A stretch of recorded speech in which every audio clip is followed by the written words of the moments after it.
बाथ्रायाथ' सोलिगासिनो दङ खाम्फायारि बिपिएफखौ नागारखाबाय आङो जोंनि मोनथिनायाव गतिके बिपिएफखौ नागारबाय जेब्ला बिपिएफनि अल्टारनेटिभ वेखौथ' बिथाङा लाखानांगोन गतिके जोंनि थाखाय साफ्रोमनोबो जोंनि दरजाया खुला नाथाय हाग्रामानि थाखाय दरजाया बन्द बियो गुरखायानो जा आदिबासियानो जा मुसलमानानो जा जेखि जाथि जनगोष्ठियानो जायाथों मानो बिथांमोना जुदि बनाफाइड सिटिजेनब्ला बिथांमोना हानो मोनथाय नाथाय बनाफाइड सिटिजेनबाबो काउन्सिलनि सिङाव थानाय 19टा BLM ब्लक बे BLM ब्लकनि सिङाव बिथांमोना हानो मोनथायखौ मोनो जुदि बिथांमोना BLM ब्लक क्रिएशन जानायनि सिगांनो बै BLM ब्लक एरियायावहाय सिगांनिफ्रायनो रायजो जाबोबाय दङब्ला दुलाराय बिटिआरबासि आसामबासिफोरखौ सान्थि खौसेथि आरो गोरोबलायनाय लाबोनानै आब्रुथि समाज दानायाव हेफाजाब खालामनो हाथों बेखौ आं अबंलावरिनिसिम आरज गाबबाय मिडियानि गेजेरजों आंबो फंनैसो बाथ्राखौ खोनादों जे साननैनि सिगां जोंनि जा बिटिआर सरकारा गुरखाफोरनो गुरखा सार्टिफिकेट होनायनि सायाव हानि बाथ्राखौ लानानै बेले-बेजे बाथ्रा ओंखारदों आं मोनसे बाथ्राखौ क्लियार होनो नागिरदों जे गुरखाफोरा भारत सरकार आरो आसाम सरकारनिफ्रायनो ग्रेजुवेट सार्टिफिकेट मोनखानानै बिथांमोननो पार्टिकुलारलि माखासे थावनियाव हानि मोनथाय मोननायनि थाखाय राहा खालामनानै होदों फारसेथिं 2003 मायथाइनि 10 फेब्रुवारिनि जोंनि जा नैथि बर' एकर्ड बिटिएडि एकर्ड बे एकर्डनि गेजेरजों जोंनि बिटिसिआ ट्राइबेलफोरनि अनगा जेसेबां कमिउनिटिफोर दङ बिथांमोनखौ बनाफाइड सिटिजेन हिसाबै गनायना लानानै जायफ्रा बिटिसि क्रिएशन जानायनि सिगांनो बावहाय दंफैखायो बिथांमोन हानि मोनथाय होनायनि बाथ्राखौ रोखा लिरनाय दङ दानिया मोनसे बाथ्राया रोखा जे 2003 मायथाइनि 10 फेब्रुवारिनि जा बिटिसि एकर्ड बे बिटिसि एकर्डनि गेजेरजों बनाफाइड सिटिजेन हिसाबै मोनखानाय हानि मोनथायखौ बा जोंनि 6 शिड्यूलनि जा रुल दङ बे रुलखौ दिनै जोंनि सरकारा गुरखाफोरनो गुरखा सार्टिफिकेट होनायनि गेजेरजों हानि एलटमेन्ट आरो सेटेलमेन्टआव बाहायनो हागोन होननाया बे नङा जे बिटिसिनि कमप्लिट रुलखौ बियो बिथांमोना ब्रेक खालामनो हागोन बावहाय जों मोनथाम बाथ्राखौ गोसोखांनांगोन बिटिसिनि सिङावहाय सोरबाया जुदि हानि मोनथाय नागिरदोंब्ला काउन्सिलनि सिङाव बियो बिटिसि क्रिएशननि सिगां जाथारनांगोन बनाफाइड सिटिजेन हिसाबै बियो गुरखायानो जा आदिबासियानो जा मुसलमानानो जा जेखि जाथि जनगोष्ठियानो जायाथों मानो बिथांमोना जुदि बनाफाइड सिटिजेनब्ला बिथांमोना हानि मोनथाय मोनगोन नाथाय बनाफाइड सिटिजेनबाबो काउन्सिलनि सिङाव थानाय 19टा BLM ब्लक बे BLM ब्लकनि सिङाव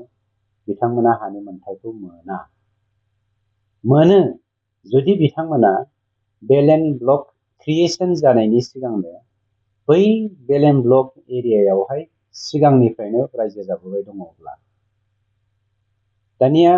जोङो मोनथाम बाथ्राखौ गोसोखांनांगोन जे काउन्सिलाव बिथांमोननो जों जुदि ग्रेजुवेटनिफ्राय गुरखा सार्टिफिकेटखौ होनाय जादोंब्लाबो गुरखा सार्टिफिकेटआ कमप्लिटलि बिथांमोननो डिफेन्सिभ होनो हाया जे बिनि गेजेरजोंनो मैया दाखालिसो फैनाय मानसिफोरा गुरखा सार्टिफिकेट लानानै जोंनि गेजेराव हानि मोनथाय मोनगोन होननानै नंखायनो सोरबाया एक्सक्लुडिं द ट्राइबेल कमिउनिटि सोरबाया जुदि बिटिसिआवहाय हानि मोनथायखौ लानो नागिरदोंबा जोङो मोनथाम बुस्थुखौ क्लियार होनांगोन बिथाङा बिफोर द क्रिएशन अफ बिटिसि नि भारतीय सिटिजेन जाथारनांगोन 2 नाम्बाराव before the creation of BTC भारतीय सिटिजेन हिसाबै बिथाङा बाव रायजो जादोंब्लाबो BLM ब्लकआव after the creation of the BLM block बिथाङा हानि मोनथायखौ मालाबाबो मोननो हाया थामथियाव बिथाङा इन्डियान सिटिजेन जाथारनांगोन based on the legacy data of Indian citizenship दा बे मोनथाम डकुमेन्ट्सखौ जाय बिथांमोना होनो हागोन बावहाय गुरखायाल' नङा मुसलमानानो जा गासैबो नन ट्राइबेलफ्रानो बे बुस्थुखौ जोङो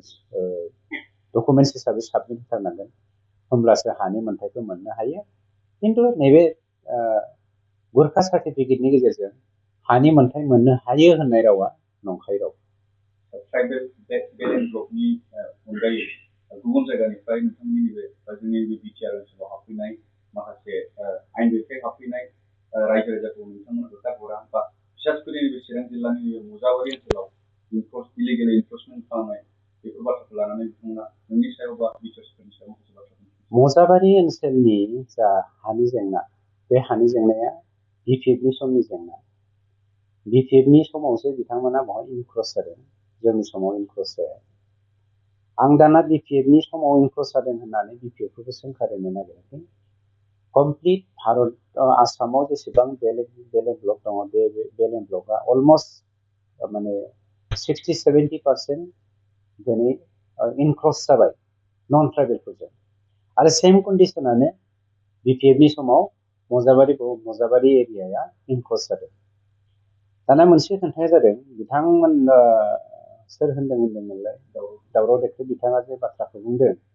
दावराव देख्रेब बिथाङा गावनो बिपिएफनि एडभाइजार आरो बिपिएफनि समाव बिथाङा बे खामानिखौ मावसेयावबो गावसोरनो पलिसि खालामनानै भट बेंक हिसाबै बाहायनो थाखाय बे फाइलखौ खेबथाम आप एन्ड डाउन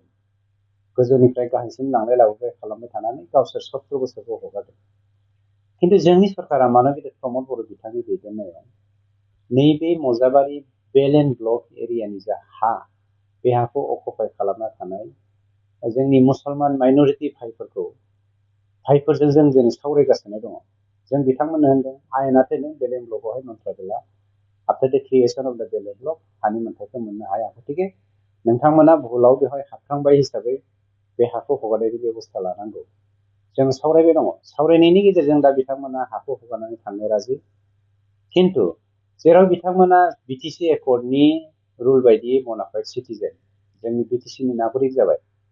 गतिके बिथांमोनखौ जोङो सैमा अमा बायदि होखारनानै हरनो हाया जायनि जाहोनाव बिथांमोनखौ दोननो थाखाय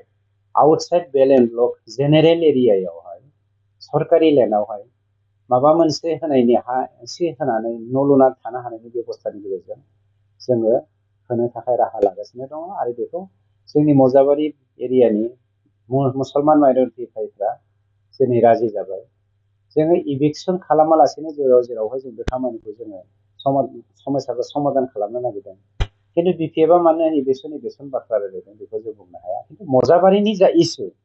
बे इसुखौ बिपिएफआ समाधान खालामनो हायाखै जों समाधान खालामनो थांगासिनो दङ मानगेदेर प्रमद बर' बिथांनि दैदेननायाव जोंनि हान्जाया दान मोननैनि सिगांनो जानजि खाफ्राबाय बिसायख'थिया गाबोन जा समफोर जा थामबिया जा जोंहा बेयाव बुंनांगौ गैया बिसायख'थिया सानसेबाबो जाखागोन बेनि थाखाय जों मेन्टेलि फिजिकेलि स्पिरिचुवेलि जों फारफ्रोमबो बिथिङाव रेडिखा खिन्थु मोनसे खोन्थाया बिथांमोना हाजारखि बिपिएफ हान्जाया गावखौ मोनसे हान्जा हिसाबै मावनो आवगायबोआथों मानो बिथांमोना दिनै बुरलुंबुथुर दैनि जि गुथाल बे गुथालजों बुसोमजानाय गांसे बिलाइ गोरान बायदि जानानै थाबाय गतिके हाग्रामाया हाजारखि मावाथों मानो बिपिएफखौ मालाबाबो बोखांनो हालिया आरो बिपिएफआ बे 15-20 बोसोरावहाय मालाबाबो सासनाव फैलिया मानो बिपिएफनि सिनस्रिया बायबाय बिपिएफ होनोबा हाग्रामाल'सै बाखि जेसेबां लिडारफोर दङ बिथांमोना गासैबो इउपिपिएल बेलायावनो जइन जानानै फैगासिनो दङ आरो खोब खम समनि गेजेरावनो आंथ' सानो इसोरा बिदि दा खालामथों हाग्रामाया माने सुइसाइडेल मोनसे डिसिसन लायाबानो जाबाय